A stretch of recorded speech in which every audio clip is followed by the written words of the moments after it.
tonight on BBC One. At 7 o'clock, Tomorrow's World includes a look at the dangers of driving. Barry, I've commandeered a vehicle. The old trick, eh? Eat the telly before I get a chance to nick you. It's a toaster. Dalek, you have been defeated. Surrender. You have failed. Insufficient data. Nazi ain't got no humanity. They're the foot soldiers of a Jew-hating, mass-murdering maniac, and they need to be destroyed. That's why any and every sumbitch we find wearing a Nazi uniform, they're gonna die.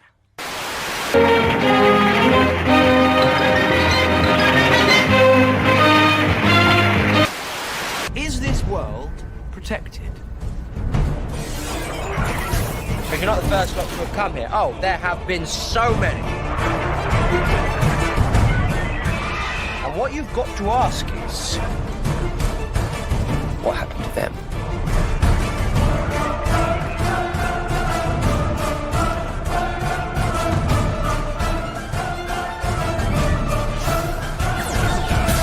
Hello. I'm the doctor. Ah, yes indeed, ladies and gentlemen, yes indeed. Good evening, good morning. I hope you're doing well. I keep meaning to check the beginning of my streams because I can never tell when the intro stops playing. It's like kind of like hiccups. Very, very odd, ladies and gentlemen. Very, very odd. Oh, I'm having a strange day. I'm having a day of disappointment. That's what I'm having. I'm having a day of disappointment. What is happening in my day of disappointment? Well, today is Thursday, ladies and gentlemen, the day before Sabbath, right? So once again, quite gloriously, it's just me and my wife. Oh, which means it's just like, it's chill, it's quiet. Oh, meanwhile, by the way, my daughter is going back to the army. There's going to be a big push going on in Gaza, I think. Everyone's going back to the army. My daughter's gone back to the army. And she's on a base with her dog, a little doggy Lola. I just, let me see if I can find a picture of them together. Because it's like, I don't know. They are, she's remarkably like me, that young lady. Here we go. So here we go. I'll take a share screen. Hang on. It just sounds like she's going living a life of Sergeant Bilko, right? It feels like she's in the Phil Silver show. Where is this? Share screen. That's what I was looking for. It's a Chrome tab. Facebook. There you go. Doing share.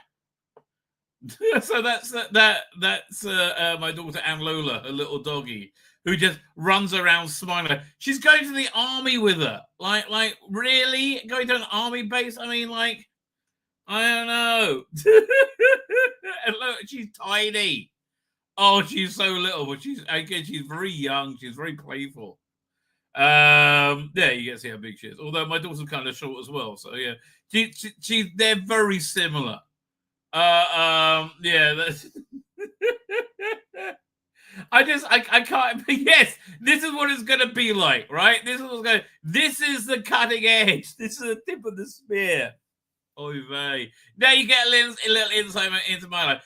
Yeah, she's gonna be an army base doing this shit with a dog, protecting the country. Good for you, darling. Anyway, my disappointment isn't.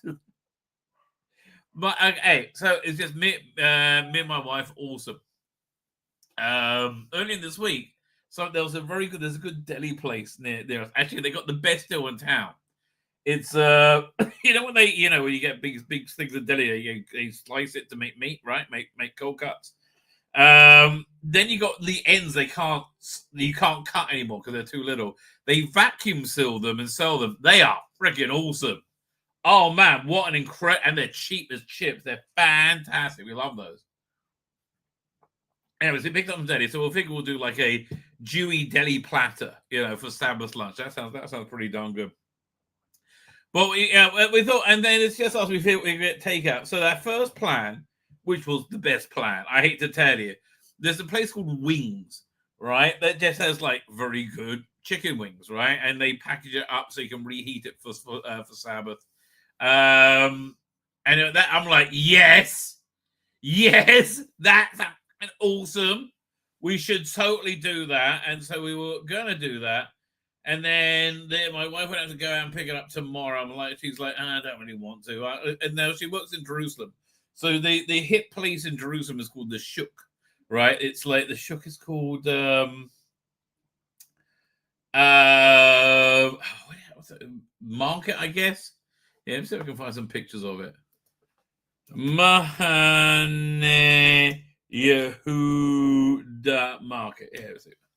I'm sure I'll get a picture. And so it's this weird. Oh, here you go. Yeah, if I find it, let me just pull up some of these pictures. It's a covered over. It's a very old street market where you get like everything there, like from like fresh fish and vegetables, like you name it, you get it there, and they're all normally like really good good quality and fresh. Yeah, I got some pictures. Here you got a picky. Yeah, one go. That's doink. Doink. Is that another one? That's another one. And there was one more. Yeah, this one over here. Lovely. Here we go. Finally. Yeah. Share the screen.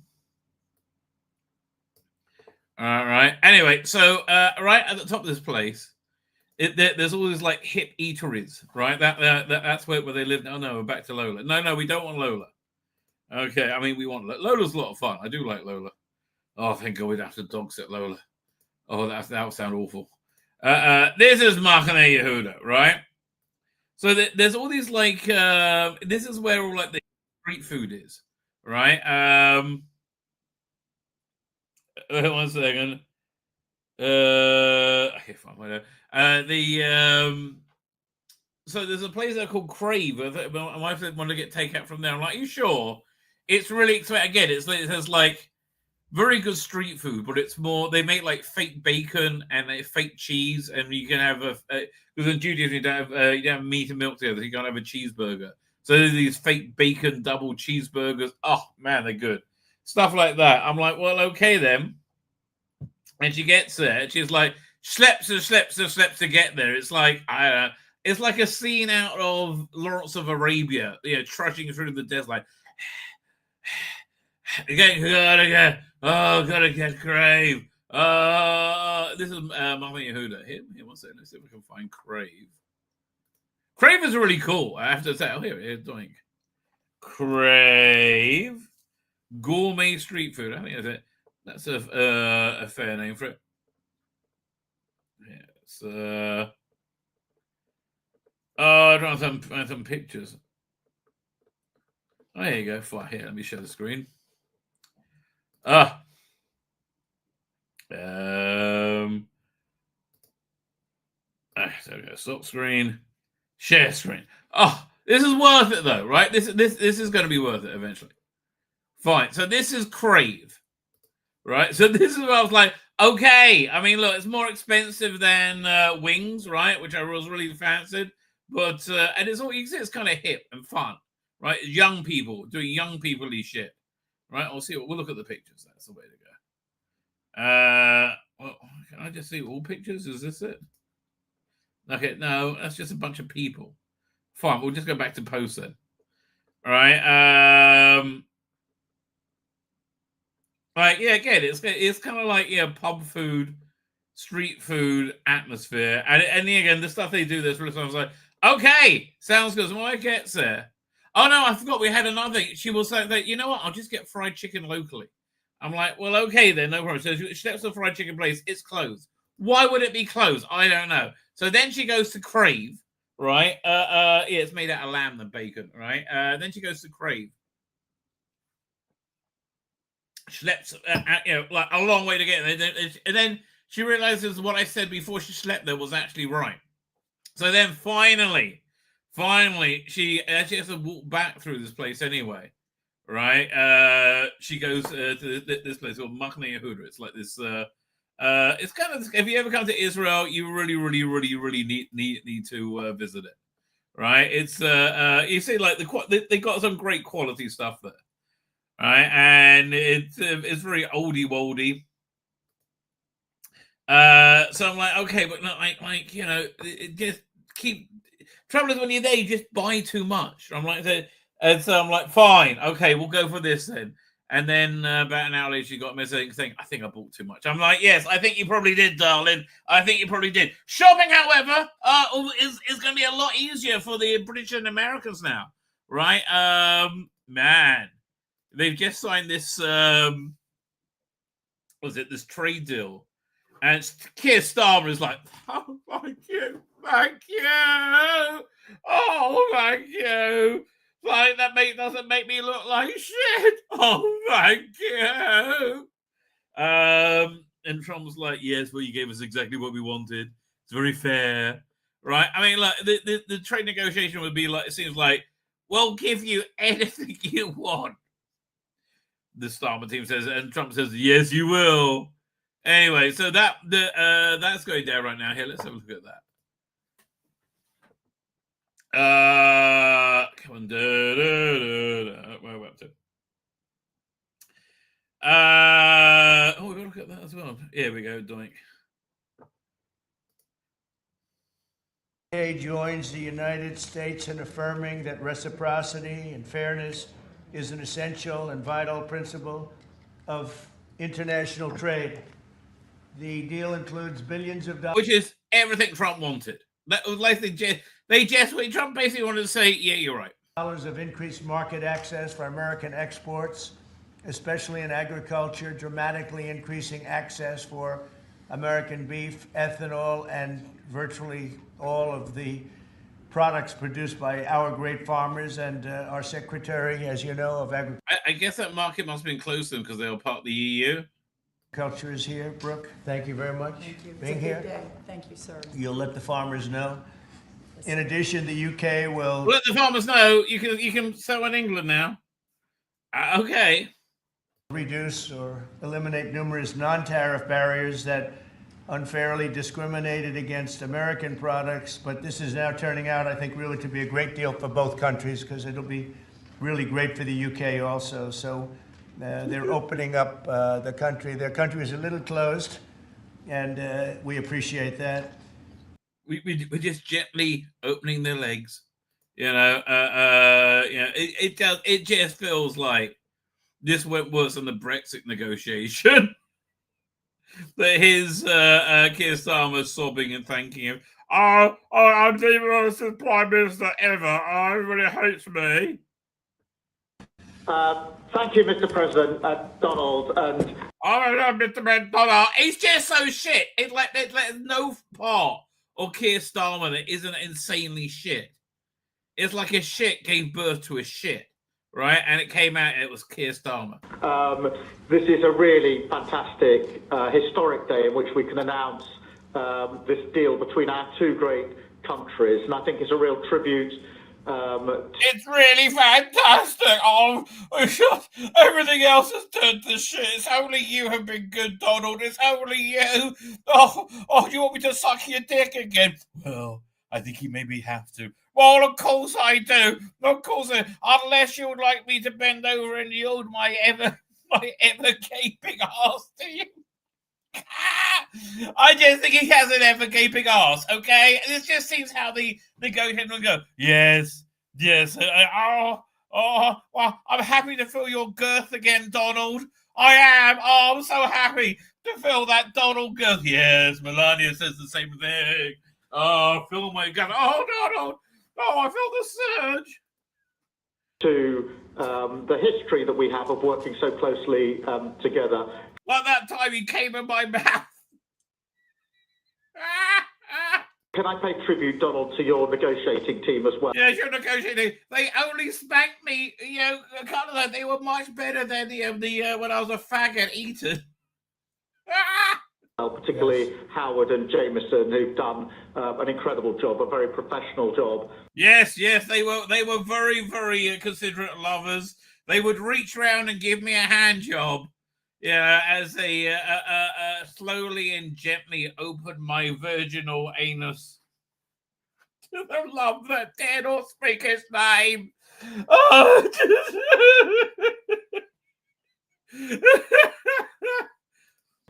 and my team as well. Two negotiating teams have worked at pace now. yes. Our team have lubricated themselves up for your team's pleasure quite liberally. I think we can say this has won the eye for LGBTQI rights. Right? Yes, but no rainbows. No rainbows, Donald. You told me. I won't do it again. Sorry, no rainbow. For a number of weeks to bring in this deal today. But the funny thing is, this is just going to make the lefties hate him. Oh, you gotta love it. Yeah, no, the numbers aren't going to like you anymore, Keir. Right? No, they think you're a dick, right? And it's not going to get any better. You know why? They think you're a super dick and they hate you because you're a super dick and you're hateful. Essentially, right? Essentially.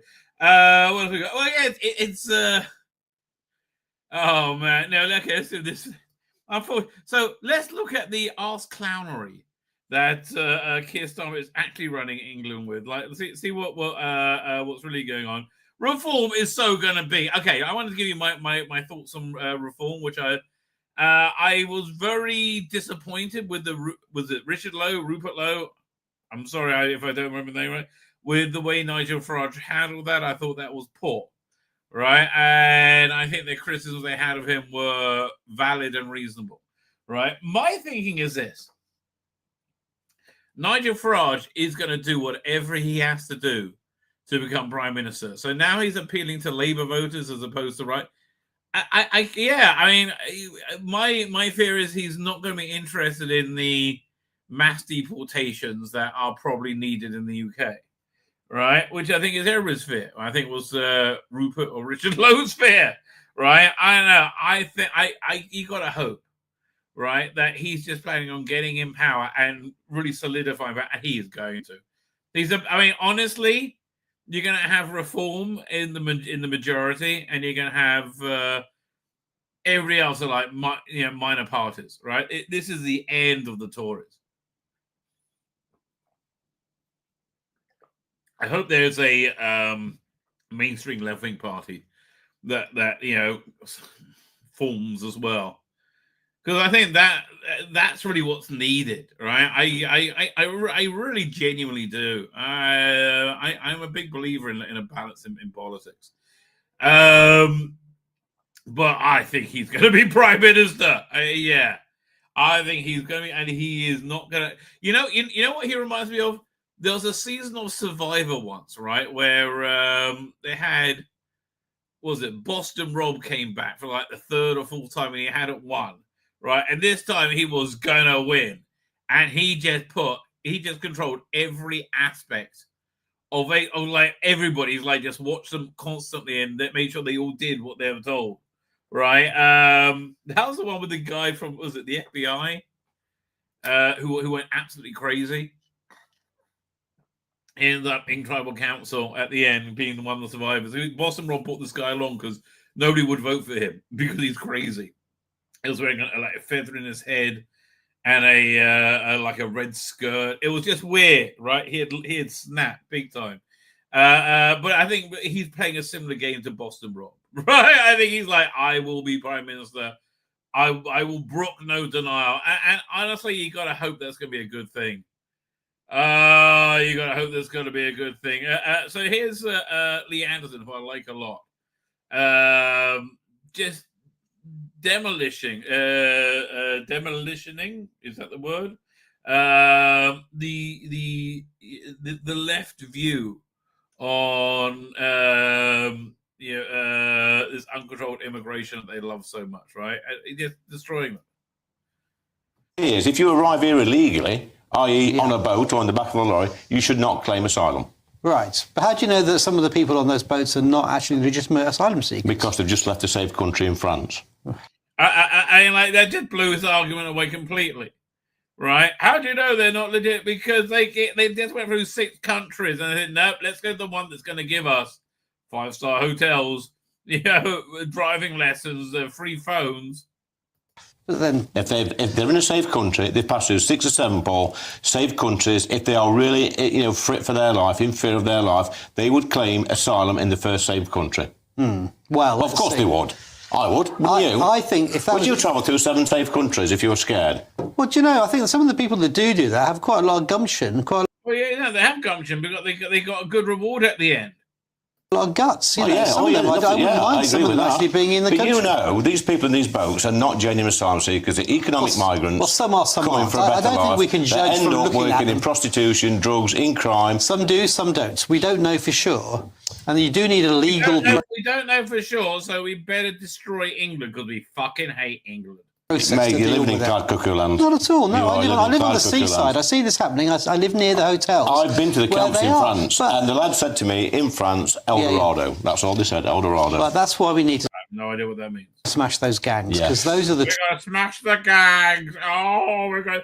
You're fucking... You couldn't smash that button, mate. You couldn't smash anything. What's the only Keir Starmer can do is like surprise people who are vaguely right wing and throw them in jail for a few years. True. So why are the figures going up under Starmer? Well, because of the good weather, mostly. Oh, right. Oh, fuck off. Oh, fuck off. No. Because they get a bunch of free shit when they get here. You fuckwit moron. Right, okay. Because we've had a sustained period of sunshine, and the flat sea means they get them on the boat. That's why you need to lock them up. So as long as there's good weather, Paul Richards, this is something we are simply powerless to stop. Yeah, no, you're not powerless to stop it. You got me. I wish there would be a political leader with the fortitude to open fire on one, to say open fire on some of these boats. It'll take one day. Right? One day, they would never come again. Right? They would never, ever come again. By the end of the week, certainly, it will be over forever. And yeah, maybe 100 people will be dead, maybe 500. You know? Yeah, what can you do? You know, you can't make you stop breaking into our country. I think is what the British would like to say. One second, before we get to the chat. Oh no, they've also got to look at that. It is VE Day though, right? But when Britain really was great, right? When Britain was fan-freaking-tastic. And you know, you should feel the whole country. It was before I was born, but rightfully felt very proud of themselves, very good, and relieved. This incredible relief. You know, that finally, the misery of the warriors is over. Anyway, so here's some vintage footage from the street park. Rather bad stuff. Of course, you know, people didn't really move around much at these street parties. They just kind of like stayed there, staring. But no, it's not. Honestly, it's nice whole streets got together, isn't it? Look at it. Yeah, these are beautifully colorized.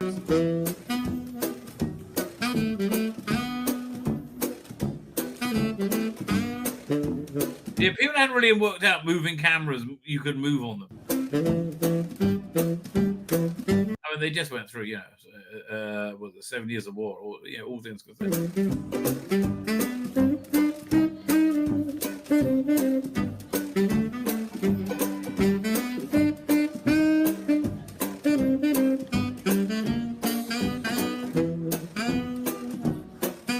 I mean, you can't really understand that kind of joy. You need to suffer through it to be there.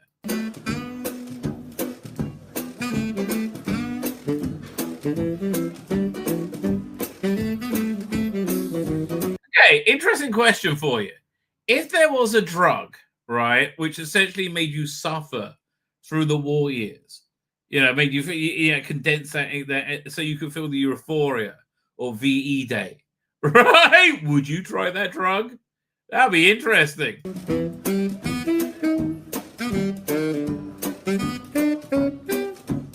Okay, those jam tarts look fucking awesome. Absolutely. Put it in the boat there. Yeah, look at those. Yeah, these women know how to cook.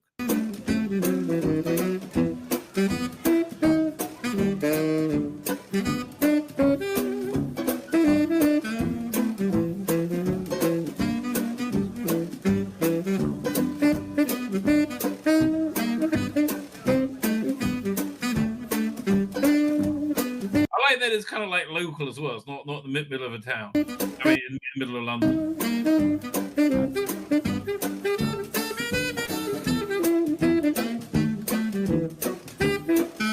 I bet that tea's good as well.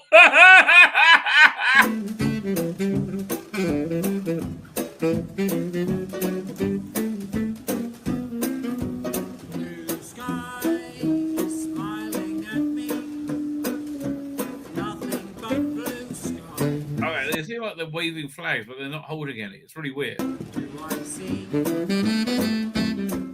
yeah, okay, fine. I got another one. Let's have a look. Video file.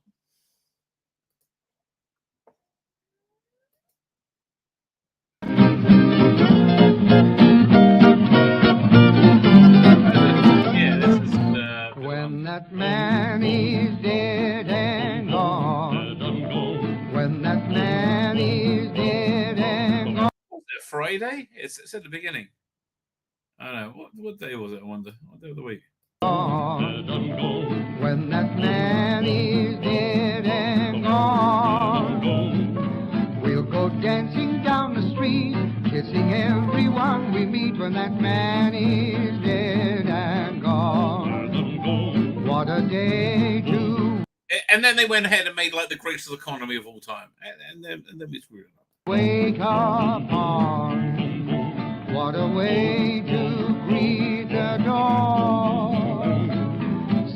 The news will flash. Yeah, wasn't Doctor Who done an episode on VE Day in 1945? Right? That would be a great setting. That would be a fantastic setting. Some monster, feeds off, I don't know, the good feeling or something. I don't know. That's a great setting, though. Satan with a small mustache is asleep beneath the lawn.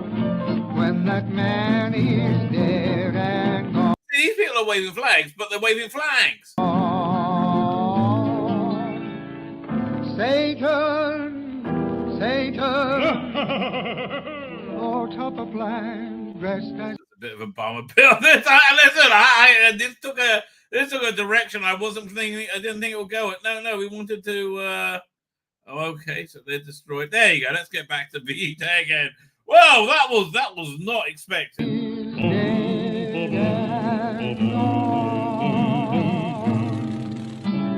When they lay him 12 feet deep, I'll be there to laugh, not weep. When that man is dead and gone.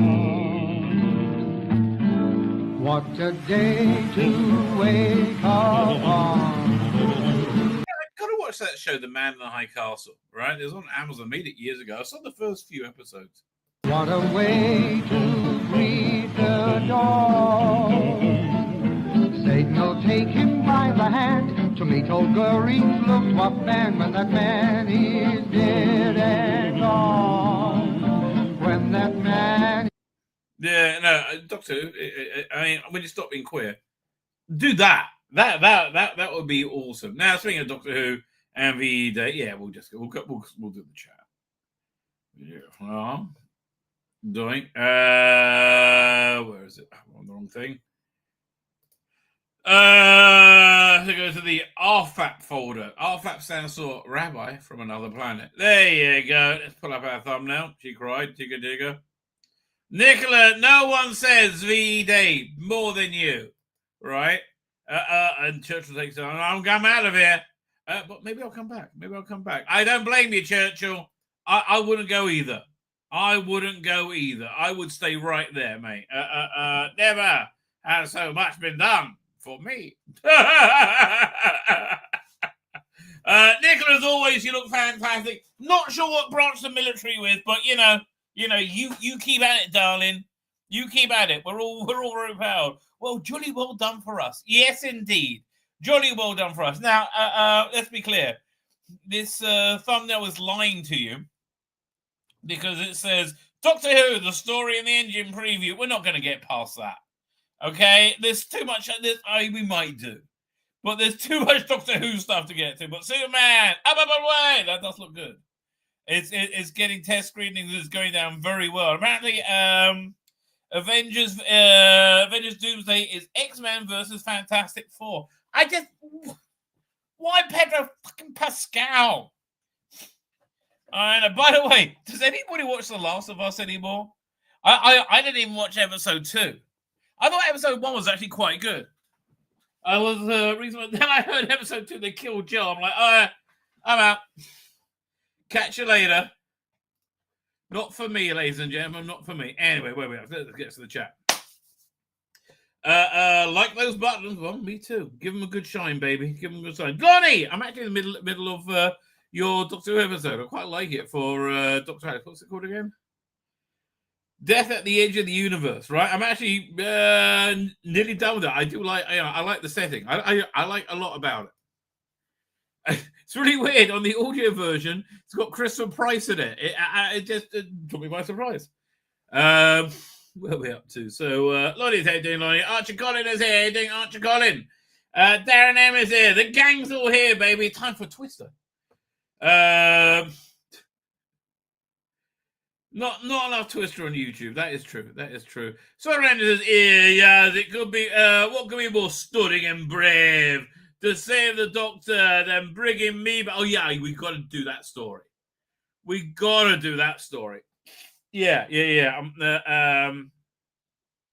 Met Yasmin Finney, the Doctor over Millie Gibson. Oh, Ecky Thump. Yes.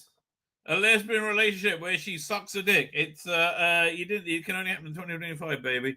Frankie AI Jukebox. I thought it was going to be audio. Frankie AI Jukebox and more. There's always more happening with Frankie AI Jukebox. By the way, loving Andor. Holy shit! I was okay. I forgot it came out on Wednesdays, and when I saw it was out, I was excited, right? And for good reason. It's when a show with like some real integrity to it, which this show I think has. It's not okay. It's not what you expect from Star Wars. Particularly Disney Star Wars, right? But it's not what you expect from Star Wars. It's not a family show, right? And Star Wars has always been family fare. So I just saw Lonnie say, Lonnie, she's prettier than you. So is her daughter. Well, that is true. That is true. But like, you know, when I was young, in my prime, who knows? I completely forgot what I was talking about. Hang on. That totally derailed me. Hang on. What was I talking about? Doctor Who, maybe? Andor. Oh, yeah. Okay, so one of the things I like, they each 3 episodes, they drop 3 episodes a week, and each 3, and I will go through all 3 episodes. I really genuinely enjoy it. They always it's always 1 year later from the year before, and it's they open up with what was it, BBY this time was 2. So before the Battle of Yavin, which is the end of Star Wars New Hope, part 1. Yeah, that's Battle of Yavin. So we're 2 years before it now. Last week we're 3 years before it. Week before we were 4 years before. Right, so I guess next week we're going to be 1 year before, and the Battle of Yavin is shortly thereafter, the Rogue One. I really am planning on going back and rewatching the early episodes, which I've had. I think maybe I just watched them in a bad mood, assuming the worst. What do you think, Nicola? Yes, Nicola. Yes. You look very good when you do that, by the way. Yeah, do check those things over there. Oh, Churchill's back.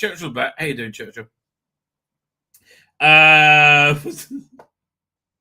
So Frankie Air Jukebox, how you doing, Frankie Air Jukebox? Thank you for joining us. Philip Bogart is here. How you doing, Philip Bogart?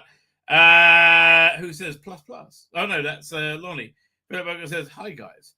And Frankie's rap is over here. Okay, I can never click on those. So his keyboard's a little nuts. But so kosher bacon. Yes, indeed. Yes, it is not as good as bacon, but yes, indeed.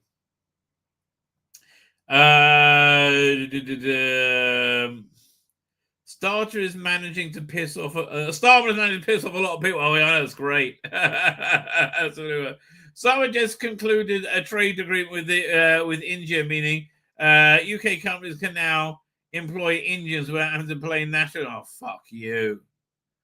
What's the English for trade? Shonda. That means a distress. Oh, fuck you. It's like how to sabotage a British worker. It's like Starmer is so, Britain last. Fucking hell. That's terrible. Let's say about the picture of the year. I can't quite put my finger on it. I don't know. They're in colour. When the UK fought globalists trying to take over the world instead of joining them. Yeah, well, in all fairness, we tried to as well, right? We did try, we did try to. That's why I think, that's why I like, stories about Edward and Mrs. Simpson and that, because I just see the hand of God so involved in that, right? It's, to me, I just see that being very clear. Chris Godwin is here. Hey there, Chris Godwin. And there's Mrs. Lisa Pertley. Hey there, Mrs. Lisa Pertley. Thank you for joining us. Aren't you going to say, there'll be bluebirds over the white cliffs of Dover? Except the bluebird is not native to Britain. Okay, I did not know that. And someone else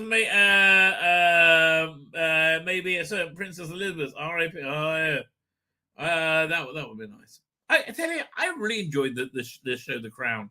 Thought it was absolutely excellent, right? I think Britain looked so much nicer than in 2024. Yeah, because they had moral values back then. Oh, wasn't that a great time when there was public decency?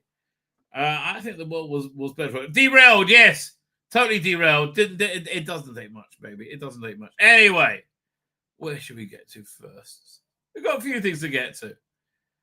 Fine. Before we dive into Doctor Who, firstly, let me share this. Okay, you just wait there, Nicola. Share screen. Now, in an alternate universe, we would have had this, right? Lucas World. Well, why didn't we get something like this? Oh, what was it? So, where's the entrance is here, I guess, or is it over here? I think the entrance is here. So you got Tatooine, Geonosis, Hoth, Bespin. That's silly. I get the Bespin restaurant. I guess it needs to be higher. All right. Cloud Cars. It's a ride. Endor, Chief Chirper Choo Choo, Ewok Village Food Court. What's that? Number 2. You see number 2 anywhere? What's the Ewok Village Food Court? I guess that's 5. That's 1. There you go. That's a food court. Bit of Dagobah, Kashyyyk, Camino. I like they got Naboo over here. Mustafa. That's probably a ride. Yeah. So much better than what we got. It's a shame, right? It's just a shame. Okay, so there was a show that's coming. I saw a trailer for season 3, and it might have taught me back. Okay, here's the problem. There's a show called Foundation, and I watched the first season, and it's based on the Isaac Asimov Foundation loosely, right? So I watched the first season, and it was really irritating as it was 1/3 totally brilliant, right? 1/3 of the story revolved around Lee Pace, who was the Emperor of the Universe. And there were 3 of them. Essentially, you had a young Lee Pace, you had a, Lee Pace, aged Lee Pace, and you had an old man Lee Pace. They're played by 3 different people, right? And they were the clones of the same person. It was the Emperor who clones himself. And so there's always 3 of them, right? As the oldest one reaches the age where the first Emperor died, he's then zapped, and then you have a baby. And it's like this, and they form like this weird family. That stuff was fucking awesome. Like, absolutely awesome. Loved every second of it. Just brilliant. Beyond brilliant, right? Great science fiction. And then you had another 1/3, which was pretty good. Right, it did have a stunning and brave young black girl who was the key to everything. Like, she was on, and they did have a bit of a very annoying anti-religion bias and propaganda. But the story actually carried it through. She solved this like mathematical problem, so she got taken under the wing of Jared Harris, who is the a guy in the royal court was predicting everything's going to implode, whatever. But anyway, so they have another storyline. Generally speaking, pretty darn good science fiction. And then the third storyline, and they all intermingled, was the storyline was good, but they couldn't carry it off at all because the main character, you had a masculine character and a female character. The masculine character was played by a woman, another stunning and brave black girl who's the key to everything, and her boyfriend was just this total pussy, right? And again, the science fiction in it I thought was very good, but I couldn't get over it.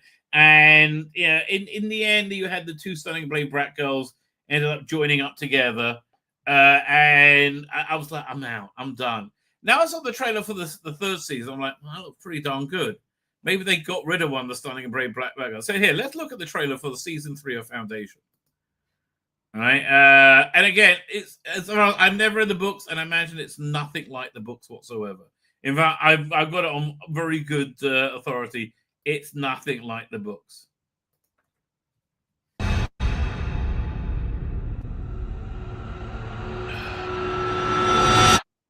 Nothing will ever be the same again. Okay, so that's one of the stunning and brave black girls who's the key to everything. She's the far less. At least she's the feminine one.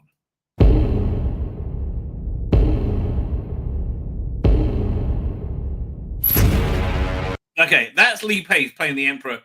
Fucking awesome. He is fantastic in this. Wall.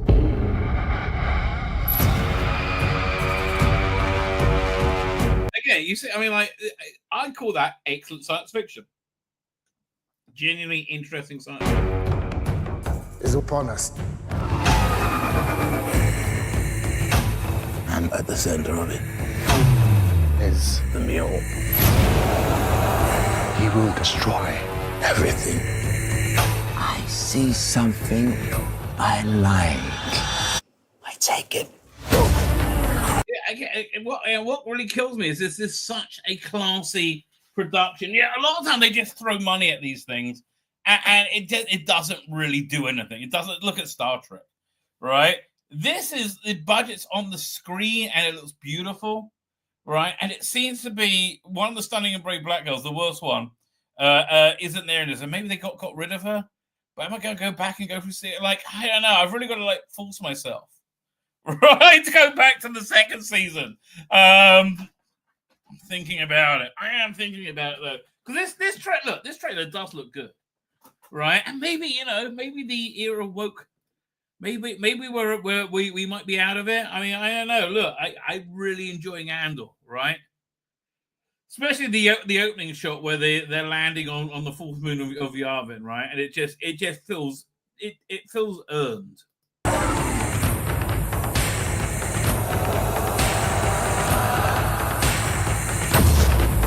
Just the boy, gentlemen. It's worse than you know. If we fail, humanity will be lost. I mean, this just looks like a good show. I don't know what to tell you, right? I think they might won me over to. I'll struggle through the second. We'll watch the trailer for the second season in a second. Forever. We act or we lose.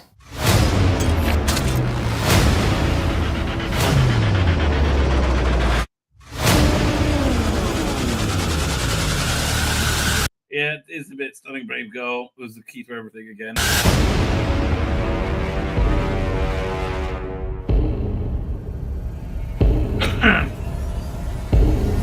But that does look like a good trailer, right? It doesn't look like a good trailer. Is that Tony Stark? No. Archie Collins says, unfortunately, apart from the first episode and a few names, the show bore sort of resemblance to the books. Yes, she told me, right? The risk of potentially spoilers have they given the robots history? Yes, that was in the first season, right? She was the last survivor of the robot, whatever, uprising. Yeah, and it ties into the iRobot series.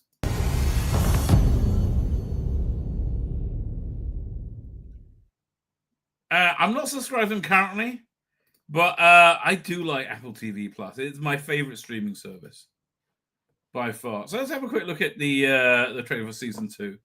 So am I going to talk myself into it or out of it? Is the question.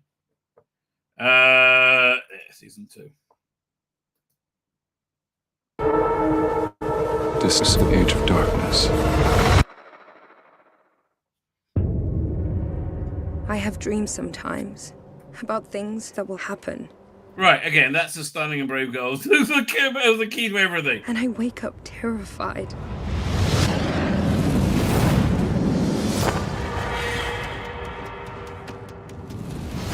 Look, again, maybe I'm just being biased because, like, watching this on a big screen in 4K, it's fucking awesome. Despair, death, destruction. This is even bigger than the last crisis. They're like debuting in July, apparently. They had one really good plot line in the first season where he goes on this religious pilgrimage, this very dangerous walk where a lot of people just die. Yeah, that was just fantastic. We're talking about the Lee Pace. An empire breathes respect. It requires it for its life. The Foundation is a threat to me. I will look at them in the eye. Yeah, so I hope they got rid of her. The second Stunning Brave girl, the second Stunning Brave black girl, who was the key to everything. She's just super cringe. Like, everything about it was cringe. But the storyline around it was pretty darn cool. And reclaim what is ours. For all of us to survive, we have to face them. We need to be in the fight.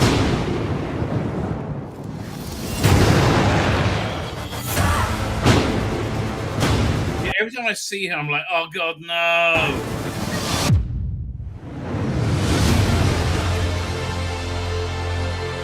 We fight for peace. Jared Harris is a big attraction to it, though. Not because we fear we will lose, but because we know that if there is war,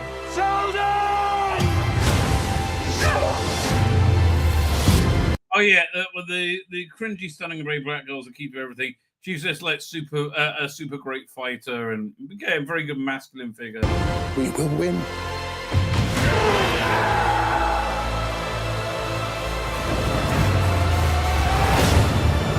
We are taking the planet!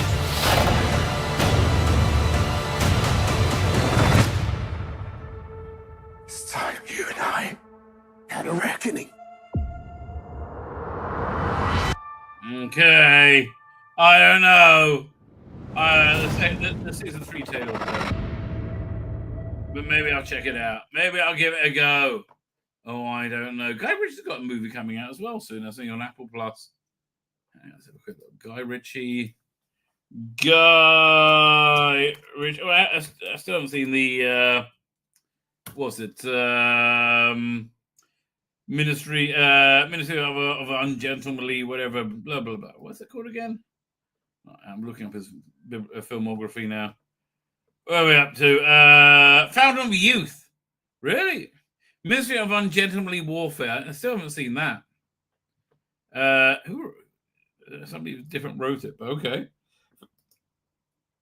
It's got a weird cast. Cast is John Krasinski, the guy from the guy who should be Mr. Fantastic, Natalie Portman, Eliza Gonzalez. Well, you get me less interested by the second. Domhnall Gleeson. Okay, you got me back again. Adrian, I don't know who that is. Fine. What's the premise? A pair of estranged siblings team up and embark on a journey to find a famed fountain of youth. Oh, so it's like National Treasure, Indiana Jones. Fair. That's what I say. Fair. And I don't say that complimentary.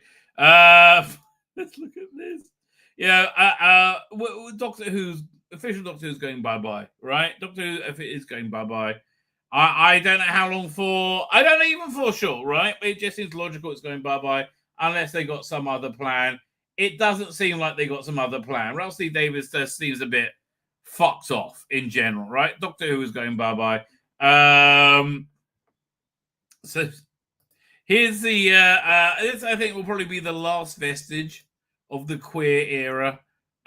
This Doctor Who annual 2026 annual with exclusive 15th Doctor. Sorry, it's not exclusive. Nobody else wants it, and I think this is why Doctor Who's going bye-bye. Why is Doctor Who wearing a fucking dress on the cover of Doctor Who, the Doctor Who annual? Right? Stop with the fucking dress. Ooh, I want to do some gender challenging costumes. You fuckwit. No, just be fucking Doctor Who. So this is official Doctor Who, right? Now, compare this to fan-made Doctor Who. Which one are you more interested in if this was on the cover? This one, which looks awesome, or this one?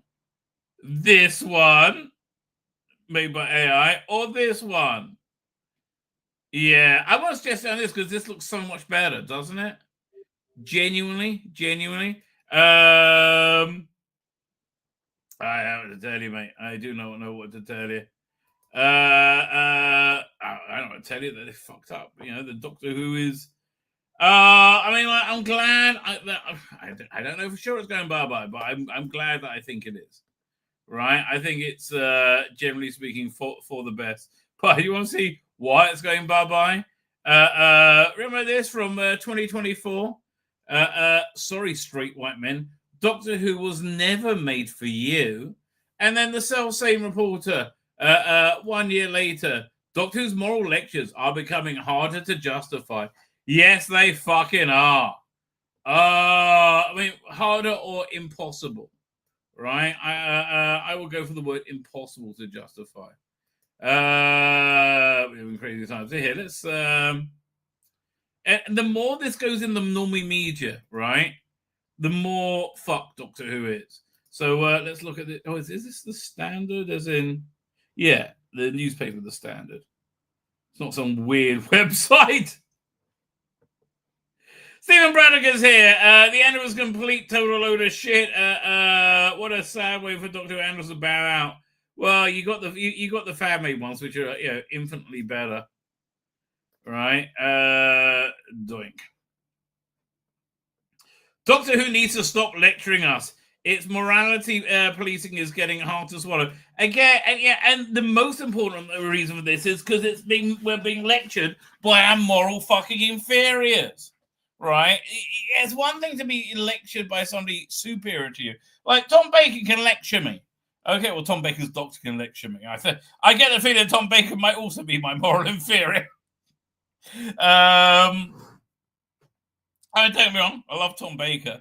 But, who is Shooty Gatwa? Who seems like, again, nice, friendly person, but, I don't know, looks like somebody who may have meaningless sex at the drop of a hat. Right, and Ralph C. Davis has said he is the sort of person that has meaningless sex. So I find that somewhat immoral, right? So I think it's a mistake for people who are immoral to moralize, and I think people just don't really like it, right? Especially when they're moralizing that we're bad people because we don't think women are penises. The show is veering, of course, in its desire to thumb its nose as critics, not always successful, never successfully. It happened again this week, and Doctor Who decided to take a break from telling a story to offer up a moral lesson for humanity. You naughty, naughty people. Right? In the episode, Lucky Day was all but wrapped up. The premise was fun. Former companion Millie Gibson forces a guy to find out he's a Joe Rogan-type alien denying fake news. Why is Joe Rogan a fake news guy? Right? I'm sorry that you lie about him fucking constantly. right? But no, he's just a guy. Like, I don't agree with Joe Rogan on a lot of his opinions, but he seems to be a guy who has honest conversations, right, and in-depth conversations, right? But he's a fake news type. Yeah, the nonsense that was said about him with COVID is just it. If you got to make a bunch of shit up to slime someone, then they're right and you're wrong, and maybe just don't slime them at all. You know, the one who staged the elaborate pranks does disprove aliens exist. Yeah, and that prank it makes no sense whatsoever, right? Absolutely no sense. Like, how do you get the electric to go funny, right? Okay, the biggest problem with it was he has this like massively successful podcast. He's got a whole team of people working for him, right? He's got this big office, and his whole podcast is think tank, and it's based around saying that unit doesn't have aliens, right? That's all made up. So how did Ruby Sunday get permission, get to go to this podcast without even checking it out? And how was she allowed to go to this podcast, a unit employee, without it being vetted by unit, right? It makes no fucking... The more you think about it, the more stupid it gets, right? And so, how did they manage to make that big fake thing? And okay, here's the other thing. Why would unit drive down in a massive hurry, get out the helicopter, fly in to apprehend aliens if they know they're fake? So so you have, was it Conrad? He's made fake aliens to lure unit in, but he says unit make fake aliens, so they're not. So they know they're fake because there are no aliens, right? Oh God, it makes no fucking sense. Stupid fucking cunt. Oh God. Oh, that's so irritating. I'm like, I've got 4 more weeks of this era, and then we don't really have to think about them again for a long time, ever. Joined in the last 5 minutes, the word treated a spectacle of the Doctor lecturing villain Conrad, Jonah Howard King, on the myriad of evils of peddling fake news on the internet. Oh, yes, please, just trust the BBC. Oh, yeah, don't trust those icky independent news sources that haven't lied to me relentlessly, that can call Hamas a terrorist group, right? Yeah, that aren't fucking riddled with anti-Semites. BB fucking say, oh yeah, just trust them. Fuck you. You're exhausting. Again, that is their go-to complaint that they make. You make me have to defend my idiot opinions, and it's tiring.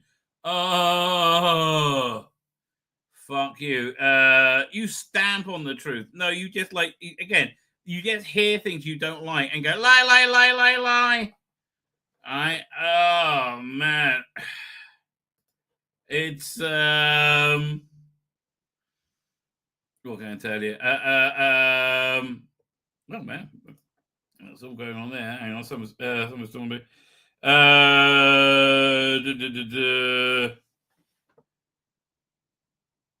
Okay, I'll say fine, I'll get back to that. Sorry. Let's get a message in at the same time. Back to this. Yeah, you're exhausting. Yeah, because I'm exhausted by this. Yawn. Is it just me, or is it who's serving us a rather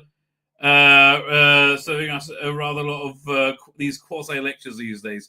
During the last episode, we encountered the excellent Rosa Eiling Ellis as Alice, the only surviving member of the space base. She was great. She really was great. That had been ravaged by a mysterious enemy. While Belinda was treating Alice, she axes her eyes on discovering Belinda can't sign. And that's a good fight, she says. That's a good law. Okay. Different blah, blah, blah. I know. Russell. Stop your virtue signaling shit. It's already too late, right? You've already blown it up. It's dead. It's over. It's not coming back. Well, I hope it's coming back. Is that Belinda talking about showrunner Steve Davis or Russell Steve Davis? Moments like these are popping up increasingly and frequently in Doctor Who. Yes, they pop up to fill in the holes left by lack of talent. and taking attention away from anything the show should be doing, which is serving up good storytelling. Not saying I'm against any of the things that I'm not against people, there being easy access to signing for deaf people. Yeah, I'm not against that at all. I mean, I guess being lectured by a freaking moron. Yeah, that gets up my nose somewhat, right? That does get up my nose somewhat. In any way, is saying I disagree with massively. A cast of storylines that are bristling with viewpoints and opinions are more interesting than bland beige ones. Yes, they are. And bland and beige is what this stunning and brave Doctor Who is. Bland and beige. All the things Who is walloping us overhead with are things that I, in theory, support. And yet, the way that these points are being presented always makes me want to disagree with it for the sake of it. Thank you. There was a robot back in episode 1 that explicitly told us an incel, despite the fact that these clues are were very pointedly laid out for us over the course of the preceding 40 minutes. Did we really need that? Probably not. Well, no, Rusty Davis needed it. He needs to call people names because he's angry and it's not going badly for Russell. I know. Or Lux, where the documented Rockabilly in 1950s Miami, Belinda has to be educated on realities of racism in America about 100 years ago. Her horror is justified, but the Doctor's exposition does feel like a clunky, awkward moment. Well, again, look, it's poor writing meeting poor acting, frankly. It's the Jodie Whittaker problem, frankly. It's poor writing meeting poor acting. The whole thing comes off as clumsy and detracts from the flow of the episode. No, the fan scene detracts from the flow of the episode massively. That was like that was a handbrake turn, right? None more so than Gatwa monologue in Lucky Day. I mean, sure, it's nice to see him come and make an appearance at the end of the episode in his gayest outfit. Yes, the thing. Oh, fuck off. Right, it was nice. There's no connection between that and like real Doctor Who. It was nice to me, but it went on just a little bit too long. If me as a viewer feeling like I've been lectured to once again, right? Once again, people don't want to feel like they've been hit over the head with moral issues. The best issues added things via stealth. Exactly. Back in the early days when John Barron was a companion, who's now been cancelled, wouldn't be allowed back on Doctor Who, was presented with a very matter-of-factly as gay. Yes. And that was great, right? That was great. Oh, yeah. And the show's refusal to make any big deal out of it. This was 2007, remember? Yeah, when there wasn't a big deal. Doctor Who should be exploring these kind of issues. That's what the show's for, and what I argue sci-fi is for. Is this the end of it? Yeah, but the point, this is in the standard, right? I just everyone's had enough. Everyone's had enough. Bottom line. But then again, Shooty's going to get getting in trouble because he's supporting Israel somehow. Fuck me. I tell you, the left never fucking changes. They always hate fucking Jews, don't they? The left is always defined by anything. And then they lie and say, oh, it's a right-wing thing. No, it's a left-wing thing. Right? It's always from the fucking left. Fucking socialists. Shooty Gatworth, 32. Who cares about this? Spock's fury from BBC Doctor Who fans as he lands Eurovision role amid anti-Israel boycott threats. So what are the fans saying? So he's the spokesperson for Euro, which Israel is in somehow, amazingly. He'll be on hand to deliver the scores to the UK. From the UK's jury to the rest of Europe. I'll probably do it badly.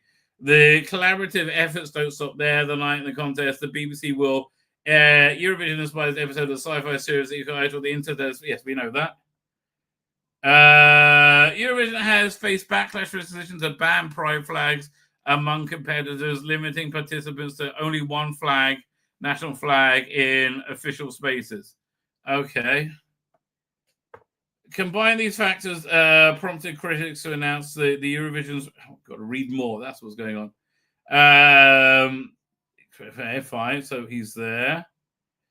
Yeah, look at that. He looks like Doctor Who. It must be a different show he's in. Does points, or should it be 15 for hashtag Doctor Who celebrity post on the Instagram page? Shooty Cat will be the spokesperson, blah, blah, blah, blah, blah. Rather than floods of supporters' statements, several fans opted to a different approach. And it's the fans of Shooty Gatwa who were spitting with rage about it because they're all fucking racist. Right?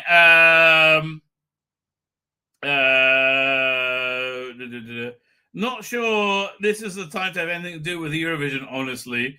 I mean, again, I will point this out, that the primary... I mean, you're seeing this in real time, which is fascinating. The primary form of anti-Semitism Jews have always faced throughout the years is called blood libels, right? It's when the traditional version of it is saying that Jews are using they're kidnapping Christian babies, killing them and taking their blood and using to make the unleavened bread matzahs for Passover rituals, which of course was nonsense, right? But there were times that they did kill a Christian baby and leave it in the synagogue, for example. That was the thing, right?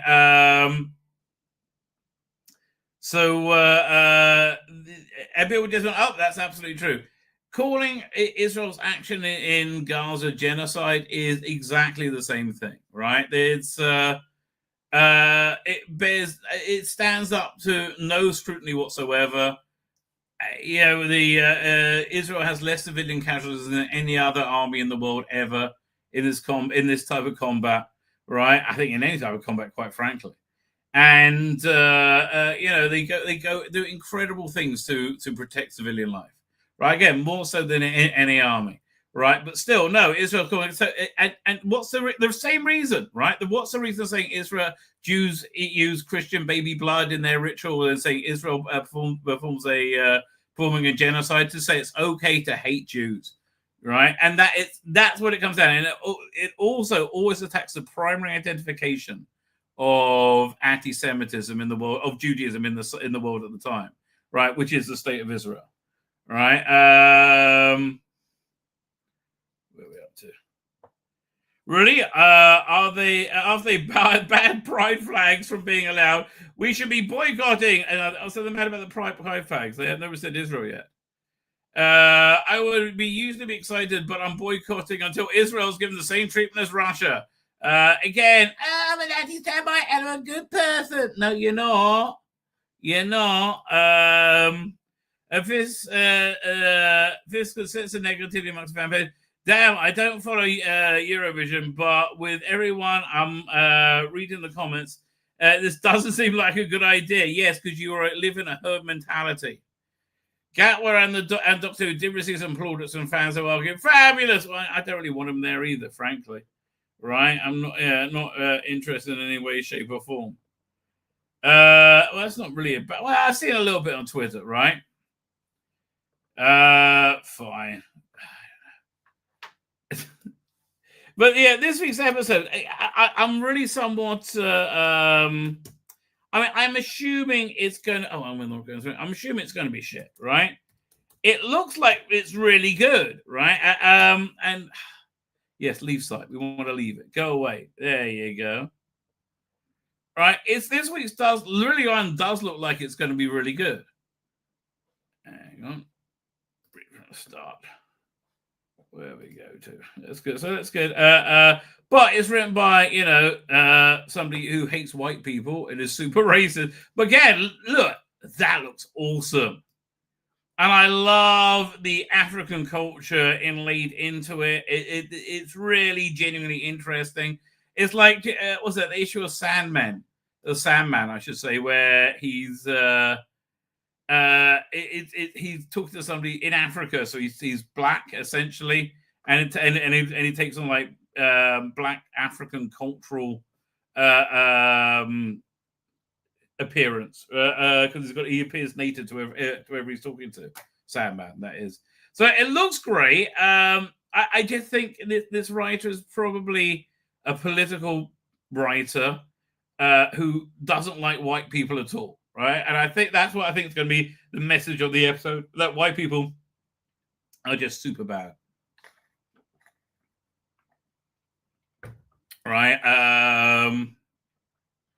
Yeah, that white people are just super duper bad. And the story in the engine, that's a really weird title, right? I don't really like. I mean, I know it's always good to do something new and move forward. It's not certainly not traditional like horror fang rock, is it? The story and the engine, right? But sometimes you need new a new direction, but that new direction needs to feel like Doctor Who, like Blink, for example. Blink is something completely new, a title of Doctor Who that no one's really had before. I guess we had Rose, but they very much changed when they came out. But I think that the episode title was very much influenced by the new adventure novel titles. Like Blink could easily be a new adventure novel title, right? And it would fit perfectly. The story in the engine just doesn't feel like a Doctor Who title. Now, again, maybe there's no politics in this at all, right? Maybe there's no hatefulness in it at all, and this is going to be really good. I don't know. I mean, I really don't know. I hope that's the case. I mean, that'd be fantastic, right? And he just does a good, solid episode of Doctor Who. I just don't think it's possible, right? I really don't.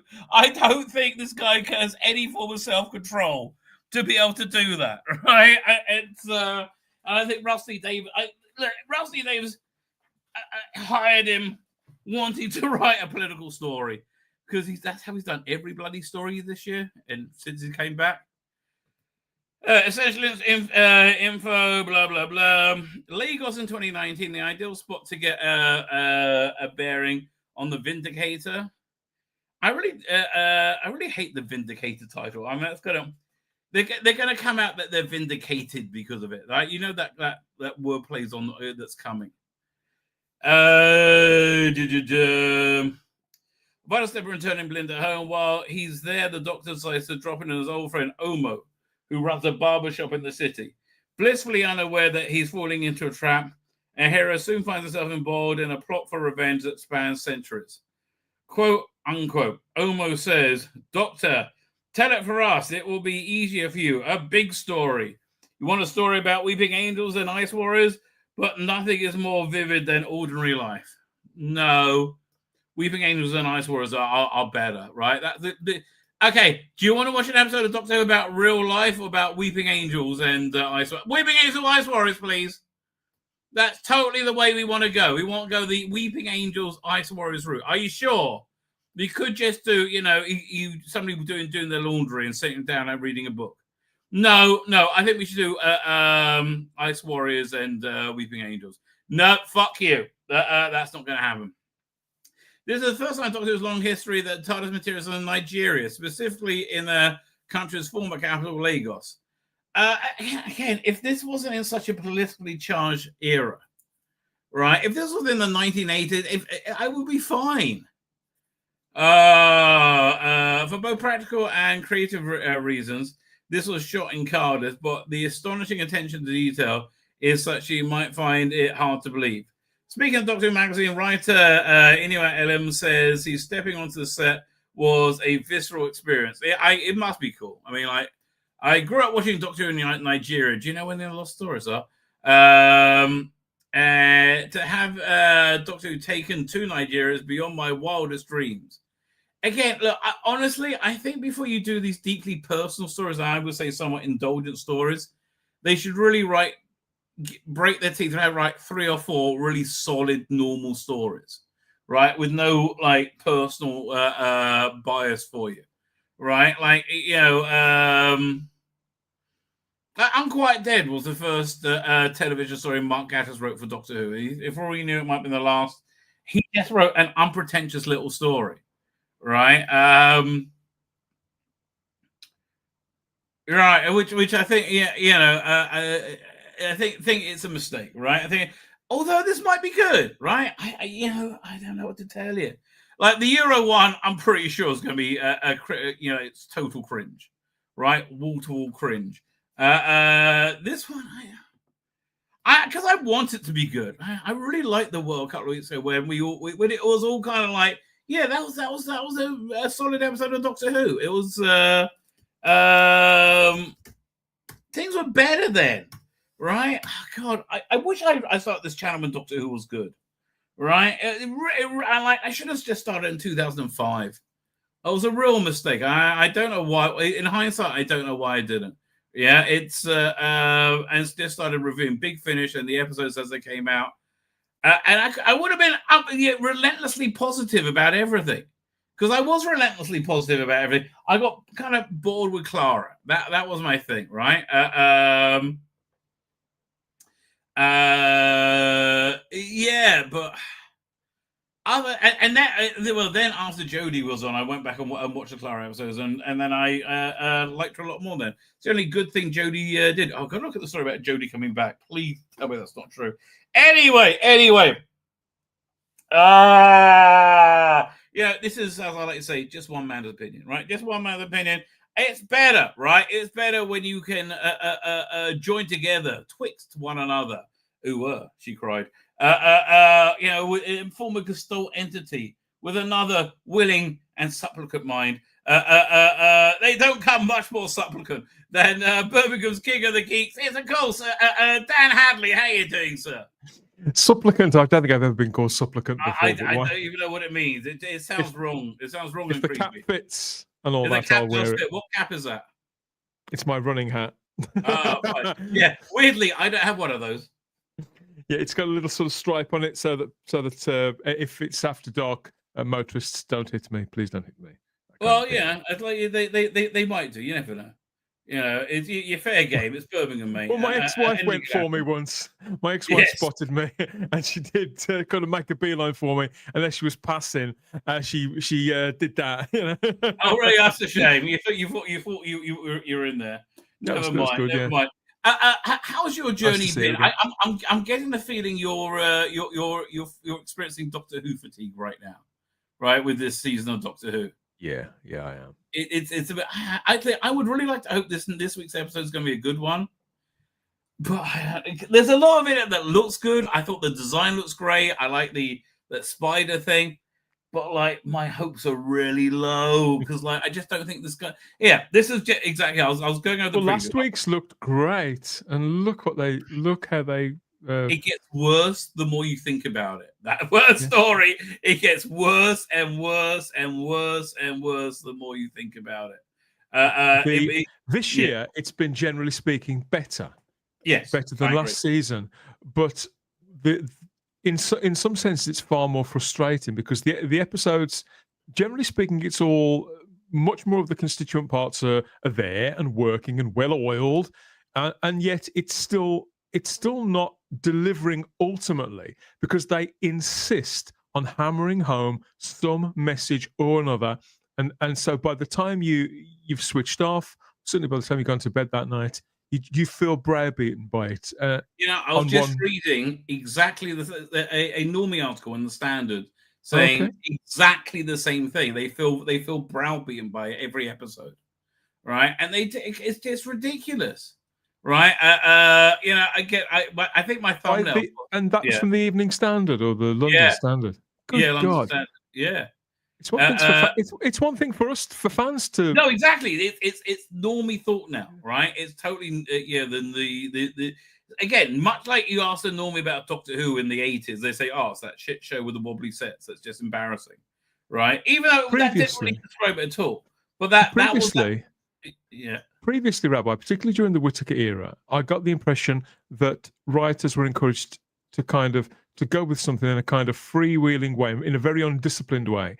And then Chris Chibnall would bring those to the screen. And he's admitted himself that most of them were like first drafts or second drafts at most. He barely touched these things. And so a lot of them had that kind of political soapboxing, but not all of them did. But if people went there in their writing, he didn't stop them. And more to the point, he didn't soften things after the fact. Which ones didn't have soapboxing in them? I can't, mate. I can't. I haven't watched them since they were on, so I don't know. I think they all probably did. They probably did. But what I'm saying is, I didn't feel quite so. I hated all of that era, but I didn't feel relentlessly browbeaten by it every week. I just felt bored by it every week. This time, though, I'm getting the impression that now, several years on from that, it's accepted that this show at this time almost has a duty, or more to the point that they've started to believe the myth that Doctor Who is an inherently political show, whereby featuring a political message in it and pushing that home is as natural a fit as featuring a shot of the TARDIS dematerializing and But materializing. it's not. So it's the same as having a super gay Doctor, right? Nobody minds gay people. People mind a super gay Doctor Who. It's just weird, right? It is. It's just absolutely strange. It's off-putting. People didn't like it when he was chasing Skirt, and when I say chasing, I mean chasing in the most innocent of ways. Okay, they certainly don't like it now. Now when he chases Skirt, he wants to wear it rather than He's the one wearing it. Speaking of which, have you seen the cover for the this year's annual, which I think is the last gasp of this era? Yeah. I sort of saved this. I was talking about this later on, but yes, that's okay. Yes, I've seen this. Well, yeah, but okay. Compare that to fan-made Doctor Who. Which one would you want to see? Well, that even though that's AI art, it's still Doctor Who. Don't you find though that in the age that we're in now, where and this has been the case pretty much since Doctor Who came back, actually, there's between a dozen, actually no, about a dozen at the most, come to think of it, approved publicity pictures that just turn up everywhere, and you just get tired of seeing them. I have found since this era kind of like hit rocks, right? It got shipwrecked. The all effort kind of just drained away almost instantly. It was weird, but in the 2005 2010 to 2010 they would really go the extra mile to make things great. Now they feel like this year the promotion felt like they were just going by the numbers, which is a pity because this year's product is superior to the previous years. It's still not good enough, in my opinion, but I think it's. It's not good enough. No. I mean, the one thing, in a sense, what they did with Doctor Who Unleashed is wise, bringing that back is wise, but how they're presenting it and when they're offering it, that's wrong. So Russell's instincts to sort of dial things back to a time when everything worked are correct, but because he's yesterday's man, he's got no vision left. He can't see that it's simply not the case of, oh, well, that worked before and therefore it'll work again. No, he's completely disconnected from the world he's in, which is a real pity because that was his biggest strength. He was completely connected, to the cultural world in 2005. Like he understood the culture then. He was part of the culture. He just totally blown this in every way. Yeah. Right. First, again, making it too early, making it too far ahead is it because culture changes very quickly nowadays. Giving this a 2-year run up is a bad bloody idea. Right. Keep in mind, this episode was written when Donald Trump was absolutely going to be in prison by now. Right. When they wrote this episode, everyone was convinced Donald Trump will be in prison for 100 years now. I've just read a quote. Considered he'll be president again. For example, mate, I've just read a quote from the writer of this weekend's episode, and he was talking about how the writing process for him, from the things that he's got a background in compared to the Doctor Who experience, and he described how, as a playwright, this guy, he can spend several years writing and honing a play before he takes it to the stage, continually working on it. And he said how, but this was far more cathartic, far faster, and he was only working on it for around a year. Now, bear in mind, they filmed it a year and a half ago. Exactly. So this was probably conceived of about 2.5 years ago, maybe longer. Longer, I think 3.5 years ago, right? Incredible. And we live in such a vastly different world now than we did in 2022. We were still getting over COVID in 2022. Still really couldn't believe that, that window. Yeah. So what I was saying about this guy, and I think with all writers, what they really need to do is get a solid 3 to 4 episodes in without having any political commentary whatsoever and just telling a good story.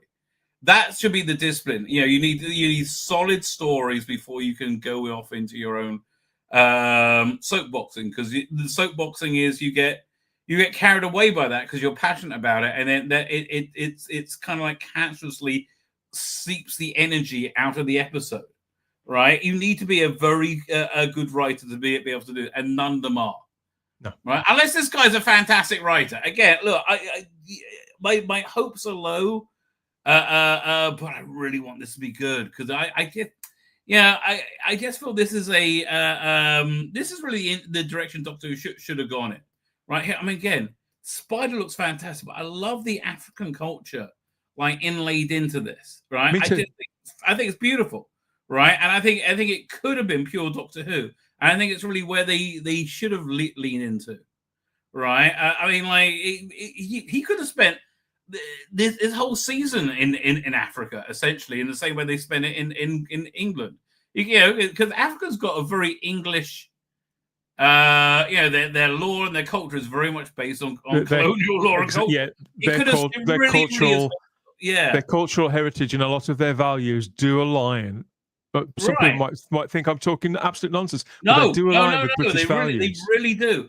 Right, so you could have had it been very English and like very pure Doctor Who, and yet, you know, Doctor that in Africa, right? And I think that would have been, they should have leaned into it properly, maybe. But there's so much about this is a bloody tragedy, especially here. So this ride actually seems like he really has a good Doctor Who experience. Right, I'll read it to you.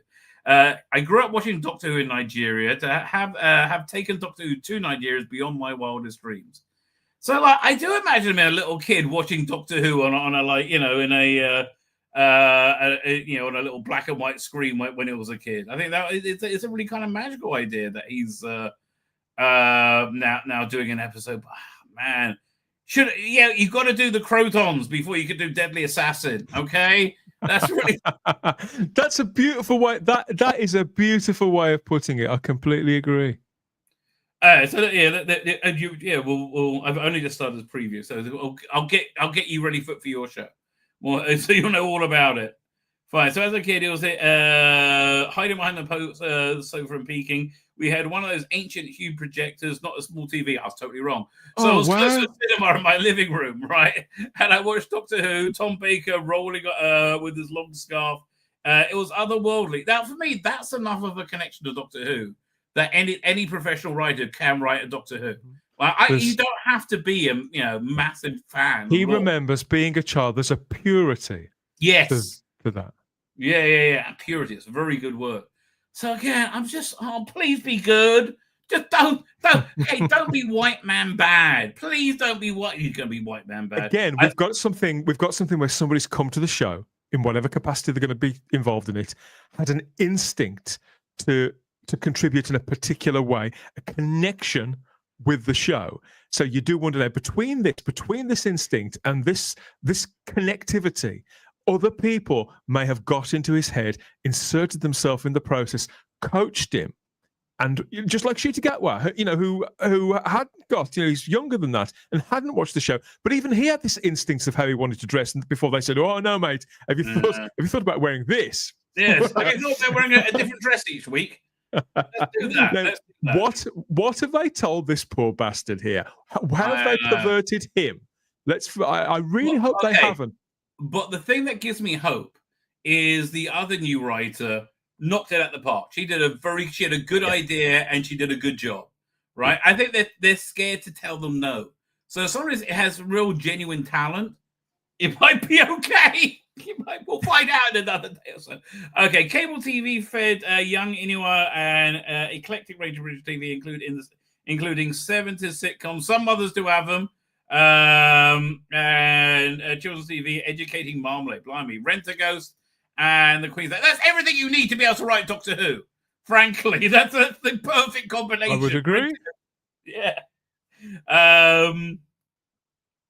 It's amazing how similar Kenyans are from the English. Because when I was in rabbinical ceremony, I had a friend from Kenya, and we had a lot of the same cultural experience. We both like tea. Right, it's a very similar culture. It's very strange. I was also reading everything by Enid Blythe and Famous Five, Secret Seven. Their cast of characters were creeping deeper into my consciousness. That sense of joy of adventure, but at the same time, my parents were telling us West African folk tales, and my father entertained our guests by telling us stories. So, man, on paper, this sounds fucking awesome. Okay, I'm really up for it. Oh, please don't fuck this up. Please don't fuck it up. And my father had said, so the oral storytelling tradition, which I explore in my episode, was all around me at home. Look, so much of this is going into watching something with the right attitude. I've decided, because I'm really loving Andor. Oh my God, I can't believe it. I forgot it was dropping yesterday, right? And I found out, and I was genuinely excited. Right, I was like, oh, new ad, and I watched all 3 episodes, and they were all good. Right, I'm really loving Andor. Right, it's a shame it's only got another 3 episodes to go. I was going to say, do they drop it in batches of 2 or 3? They drop it in batches of 3, but it's great because each 3 episodes takes place a year later. Oh, right, I see. So it carries the story through, and it's interesting. I was talking to somebody about January 6th, the insurrection and the J6 is being released. So I misheard that. I thought you said I was talking to somebody about generally sex. Oh, generally sex. Well, that too. That I was going to say that was another conversation, but it's also the same conversation. But anyway, the plot line of it, the plot line of it is eerily similar to what really happened on January 6th. Like the Empire has spent last 3 years setting up this, via media manipulation, setting up the what's it called again? The environment, so they can engineer a riot and use it as an excuse to drop the hammer, on this planet Gorman. And it's really fascinating. It's like it's exactly how the Secret Services work. What can you say? Anyway, fine. So we've got this. They're scum. Yeah, they're absolute scum. Yes, they are. Speaking of absolute scum, I saw Keir Starmer was feeling very excited about himself today. Well, as he was busy licking Trump's ass, I was like, "Oh God, that it's going to make the people who liked him hate him." He's going for the most hated person in the history of the planet. Which I think he could do it. I think you could do it, Keir. As the title itself indicates, storytelling is at heart of the episodes. Obviously, this really reminds me of. It was one of the earliest issues of Sandman. It takes place in Africa, and he kind of becomes African, right? Yeah, it was like the one with the hummingbird.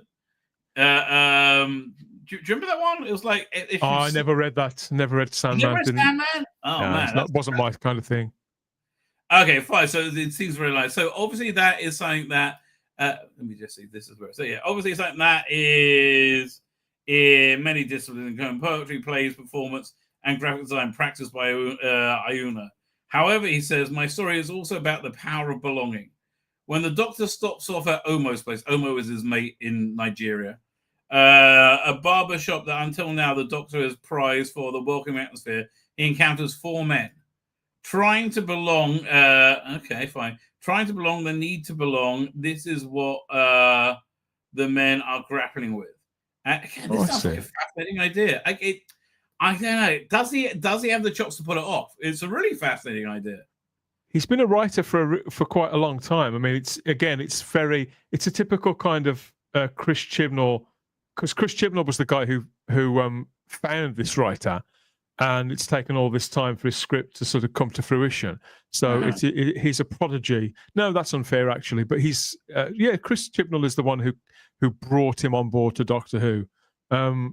And usually that would worry me greatly.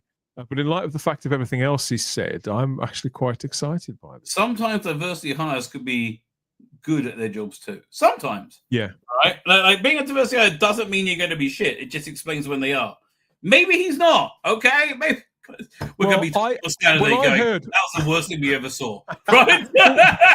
when I was trying to work out how to pronounce this guy's name, because I don't like to mispronounce people's names, just politeness sake, even though he's unlikely to watch Type 40, I feel that I should go out of my way to try and figure out how to pronounce the names.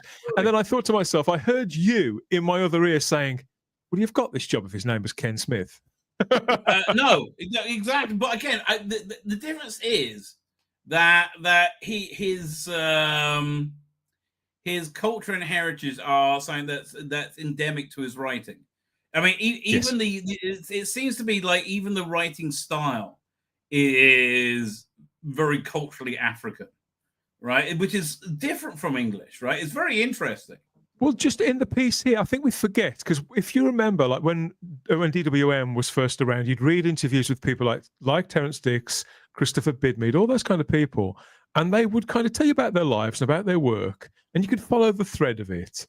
And although I wouldn't say you felt like you knew them, you at least had an insight, an insight into their work that connected you with it, because they kind of tethered it together for us. This is a similar kind of character. I mean, he's only 40 years old, but in the bits that you've just read out to me, you can tell he's a very natural storyteller. Whereas if you go back and you read interviews with a lot of the writers that have been on board the show for much of the last 10 years, a great deal of them just seem to be talking out of their arses, just constantly getting this guy's talking about story and story structure in the way that somebody knows about those things. Right. Again, cut to Saturday night. We're going, that's the worst thing I've ever got seen. our heads in our hands going, oh, but look, listen, I want him to know I'm in the bag for Inual Elms, right? I really want him to be a success. Sometime in the past, he found his this place proprietor and lead barber with whom he believes he's built a bond. Until he realized, as he always does, things are not what they seem. Then he's compelled to leap into action. Again, I want him to be in the Nigerian unit office and going to the barber shop. I think they should have done a season with that. And I wouldn't have complained, because it would be honest and authentic, which is what this isn't. And it was also too focused on being gay to be black. Right.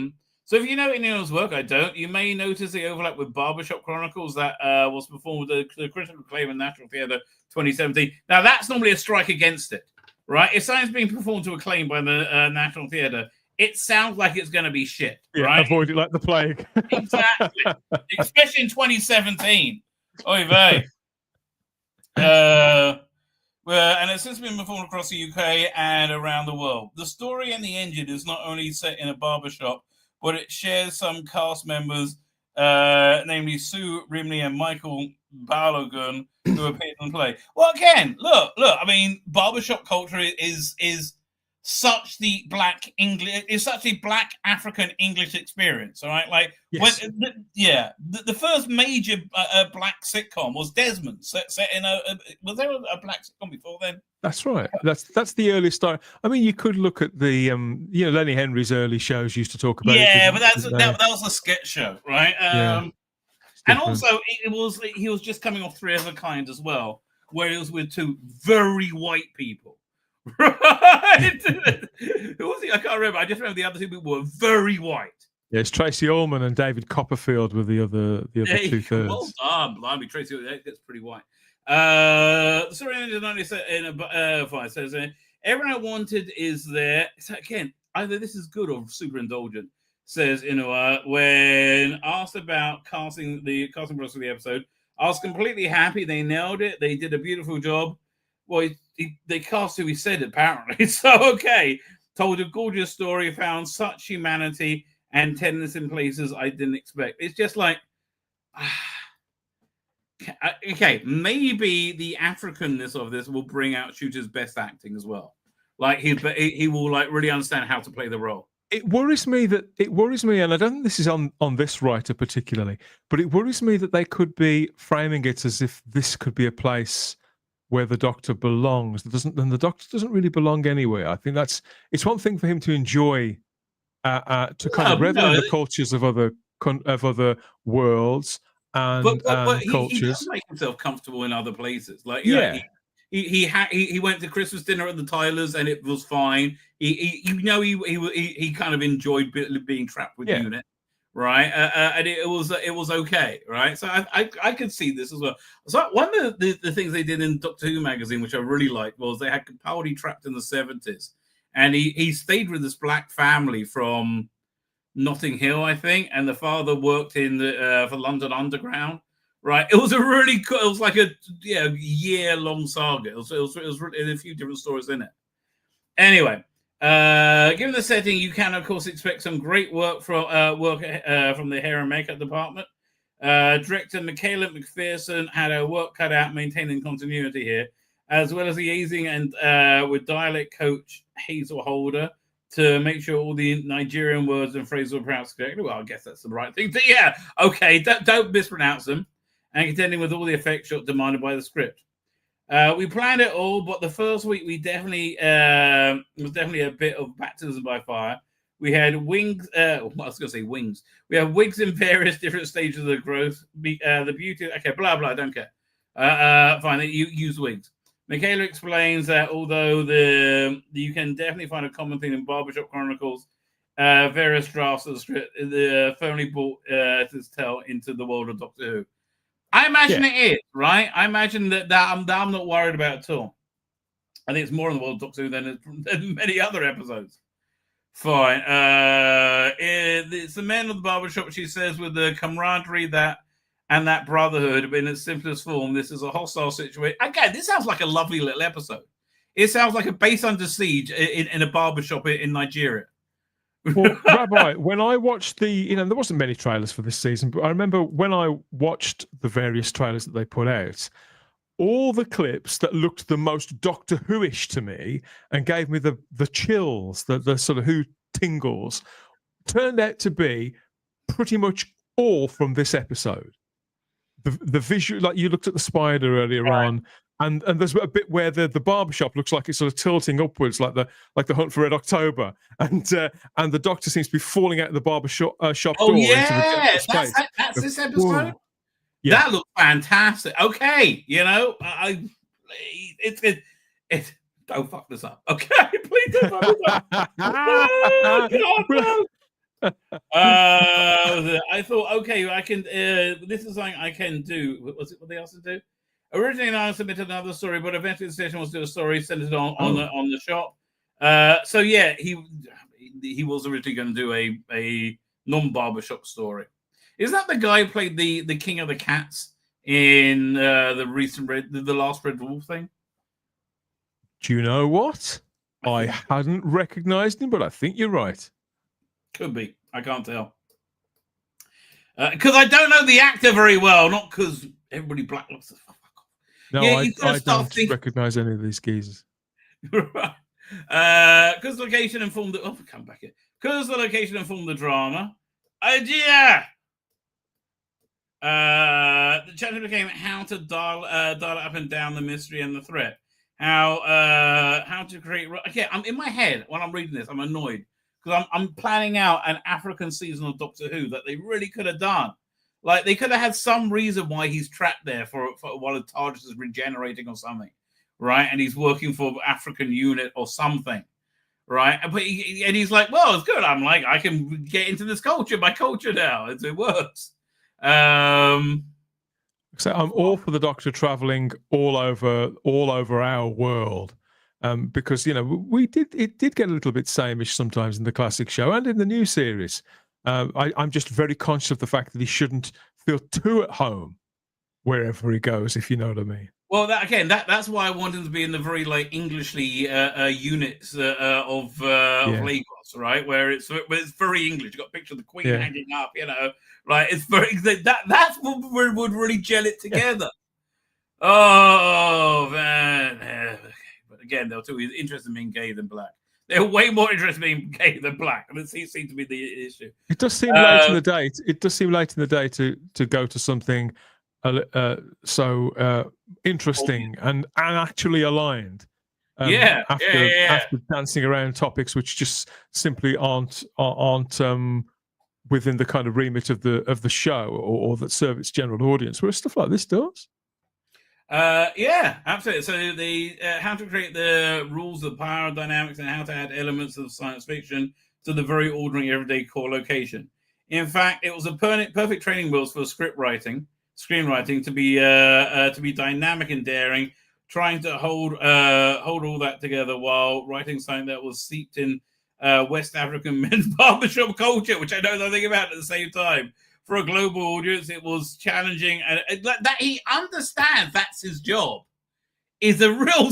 You don't really get that competency here, but he loved it. Okay, He's talking a very, very good game, this fella. He is. But, you know, I have to tell you, so did the woman who made The Acolyte. She said everything right. Leslie Edlund, that's the name. So Shooty Gatwa is excited, who independently suggested, you know, for series. It's really very lovely and flattering for several reasons. Says, you know, that one, that he even knew I existed, I guess it is, and two, that he thought I could do something. He just saw you're black, for fuck's sake. Okay, don't give him that credit. And he saw the things that we see as red flags, like the National Theatre thing. He would have gone, ooh. yeah. He had knew nothing he's about black. Oh, well. Okay, the people who are interested in your talent are me and Dan here, right? He's not. He's just interested in your identity. So it's lovely. So he said that the crew always said about shooting. The camera loves him. Yeah, I just want to punch him in the face now whenever I see him. I'm glad someone does, because I think he's a wanker. Yeah, he just annoys me. Didn't realize what they meant until I saw it happen in front of me. He should have seen. I looked at the monitor, and he was glowing. Yeah, not the right way. Il's phenomenal. Okay, stop telling me he's the best ever. We've seen him. He's shit. Oh God, no, really, it's good. There are 5 lights. He knows how to tell a blah blah blah blah production rap blah blah blah. Yeah, to get a sense of what I could do, but at no point was my imagination could tell. Rusty Davis says, "Write when I write, and we'll see what happens." I guess that's a good place to start. I write a lot about identity, displacement, and destiny. Those 3 themes pop up in work like 3 strands of hair braided in different patterns. It sounds like he should really write for Star Trek, frankly. Even when I'm thinking I'm creating something very different or distant from my typical work, those themes pop up again and again. Pop again. But the third or fourth start, I'm thinking, oh yeah, there you are, and there I am again, the story in the engine. Oh, I hope it's good.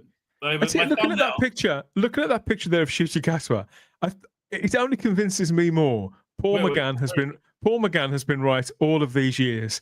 Look how much more, and even though he's got afro hair, the one underneath that, even though he's got afro hair, Paul McGann is right. The Doctor is a hair part, hair and lapels, and he looks more doctorish when he's got either a what do they call it, an afro or the episode earlier in the season, the Robot Revolution. He looked more interesting with a bit more hair, and he looks more interesting here. It's that sort of close shaven. It is a hair and a role.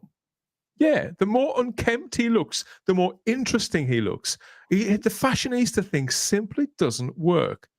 I still get the feeling he's going to be the weakest link of the episode. You could say that Pertwee was a dandy. They would say a dandy, but a great deal of the time he'd still got his top button was left undone, or his cuffs were. There was something. He still had this kind of abandon to him, whereby it's like, you take me or leave me, and that's what made him cool. Whereas Shooty's always buttoned up and sort of prancing around. Yeah. Shooty's always trying to look cool. That means you never look cool, right? Exactly. And the thing is, they just thought he's a bee's knees. I think my thumbnail for Saturday night will be the spider, and I'll get a sexy AI Verada see-through wrapped in spider's webs, and she'll be saying, "I know what this episode's about, but it's probably that white man." Come and save me, Dan, from Type 40. Come and save me, and I'll be all yours. I'll be in your debt forever. You'll be that. I'll make you that. Right, did you see my thumbnail for today? Yes, I did. You naughty man. The one with Nicola Bryant perched on Churchill's desk. Yes. It's V-Day, baby. So I didn't see the but I know the button's not nipples. Oh, they're both, really. Well, we don't know. And he's back in Churchill. So George Clooney as Batman, you don't know if they're his or the suits. Exactly. Are you on later tonight? We are on, but my thumbnail is not as exciting as yours. I'm sad to say. Listen, you got to hit for the. I do feel that we're going from straight down to the gutter in comparison, really, with Type 40 Live balls up. You're wearing the gayest Doctor Who costume ever. I hate that costume, really, with every fibre of being. The trouble with Shooting Gatwa is just too boring and normal. It's just like another gay guy. Okay. It's like you've never met a gay guy before. Yeah, no, we've all known. Like, really? It's 2025 England. We've met gay people before. I'm going to say I'm not sure I've ever met anybody like Shooty Gatwa straight. Okay. It's true. Anyway, so you don't like to give away the game completely, but what can people expect tonight? There's a bit of everything coming up. We've got a packed panel. Lots of Doctor Who, lots of Type 40 familiars are dropping in for a bit of a roundtable discussion. So we've got to catch up on some of the regulars, and we're going to look at the annual. So I'm going to look at that, and we've got some congratulations in order as well for one of our panelists. And we've got a great big diary where Simon has really pulled the stops out here for some. Okay, if you're doing the diary tonight, I can't wait for you to talk about the annual. Right? Again, Simon's pain is my pleasure. Right? I just imagine looking at that cover and like just recoiling in disgust. Well, he hasn't seen it. He hasn't seen it yet. So how I do it, and he won't watch this either, so he won't know. So how I do this is I like to ramp it up. What I like to do is to tease the memories of golden summers from out of the forefront of Simon's mind. So take him to a really happy place, then pull the rug. So you got to build up by talking about Christmas morning. You get your Blue Peter annual and the Doctor Who one. Oh, what a wonderful time it was. You go. It's not happening this year for these kids. They're going to see that. They're not going to. They're going to be frozen in horror. Fortunately, there's nicer stuff to get into as well. The diary's a real cracker. Simon's come up with he's located a story which I had no idea about this. And I think people are going to really enjoy it. I mean, there are people out there who do know about it, I would imagine. But I certainly had no idea about this. And so I can't wait to talk about it. And there's a birthday. We've got all sorts to get into for a couple of hours on Type 40. So, yeah, come and hang out. Vent your spleen as well, because we're going to be looking as well at the weekend's episodes. Not in such greater detail as you have. We're going to be looking at that too, as well as taking comments and all the usual kind of stuff and hanging out. So, yeah, come and join us at Type 40 from 8 p.m. UK time for Type 40 Live, number 223, heavens above. Must be right. You can't believe you've done this 222 times before, right? It's incredible. But you're back again. You won't take no for an answer. Doing it again on Saturday as well with the instant reactions to the story. Again, it will start to weigh on you, so you won't sure if you're going to continue them. Well, in for a penny, in for a pound. Are you doing the week afterwards? The infamous. In all sincerity, I did think about skipping that week because I don't like, because some people take a bit of a pop at me and say, "Oh, you're far too kind on this stuff," but or you're trying to kind of shill for it. I'm not, but I'm just shilling. You just are being honest. Opinion. But how I watch stuff is, particularly if I'm invested in watching the whole thing, I try and get back to an objective place, and I've just got that kind of mindset. I'm able to do that. So I last week's really left me with a very distasteful, with a nasty aftertaste, thanks to Pete McTighe, who's shot down in my estimations. But somehow a week later, I'm now up for this, particularly after your preview, because I hadn't seen that. Because it looks like you've got hope now, like me. Oh God, it's the worst when you got hope. Whereas I have literally no hope at all for the Interstellar Song Contest, none at all. And I'm trying to mind my P's and Q's when I talk about the writer, because I don't want to end up in court. But you are in England, anything could happen. In my view, that writer shouldn't be anywhere near this show, and it has prejudiced me against the episode, and I'm very conscious of that. And so I think, well, should I even be reviewing this? Because I won't be able to leave. This is the only time where I'm looking inside myself and thinking, I cannot leave my prejudices aside to watch that. So therefore, should I comment on it? So I don't know. I'm debating whether or not to do it that week or not. In fact, I had considered not watching it at all. But I think that would be. I don't know if it winds you up. I guess you shouldn't. I don't know. But I've decided I'm going to watch it, and I probably will live stream. But I'm very aware of my mindset approaching it, and I'll be and if I do live stream about it, then I'll be completely honest about. Like I say, in my view, that writer is a pervert, a degenerate. And I better keep my mouth shut. But you better keep your mouth shut. I like I don't disagree, but it's I just don't think they should be near anything that should be children's entertainment. Or they shouldn't be putting us in this situation. Yeah, I mean, most of my kids are adult now, adult age. But if I had children, when my kids were watching Doctor Who, I simply wouldn't have let them watch this episode. I would never watch this era of Doctor Who with my kids or grandkids. Not one episode I can think of that I would be happy with it. Yeah. Right. Yeah, it's really sad because so many people are doing such a good job. But what can you do? Fine. I think I'm going to wrap up there, right? So we can limber up on that sour note. On that sour note. But listen, this week's episode might be good. It might be good. Come on. It might be okay. It be good. And if not, I'm doing the live stream on Saturday, so people can sort of crash in and burn out as we bask in more courtesy of Russell T Davies. So we shall see. We shall see. My hopes for the ending is also the finale has also dropped because they've confirmed they're bringing back Conrad as the big bad. Yeah. So it's all pretty much a washout now. Yeah, sadly, this is the end of an era and the TV show. I'll be amazed if they're doing another season in any way, shape, or form. I'll be absolutely shocked. But I was shocked when Rusty Davis came back as well. So who knows? anyway, with that, thank you for joining me. I am back Saturday night. I am on at 7:30 UK time. I think when the episode's still airing, but who gives a shit? Watch my stream. So you don't have to watch it, right? And it will make it much better.